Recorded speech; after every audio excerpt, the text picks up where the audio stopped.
അനന്തനും വാസുകിയും ശേഷനും പത്മനാഭനും കമ്പളനും ശംഖപാദം ധൃതരാഷ്ട്രനും തക്ഷകനും കാളിയനും നവനാഗശ്രേഷ്ഠരെന്നും രക്ഷ ചെയ്തിടേണമതിനായി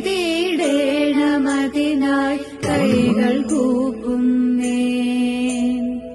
രക്ഷ ചെയ്തിടേണമതിനായി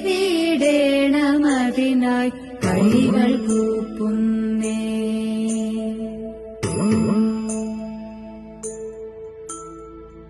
അറിയാതെ ചെയ്തു പോയി ഞാൻ അനേകം പാപങ്ങളതിനാലാ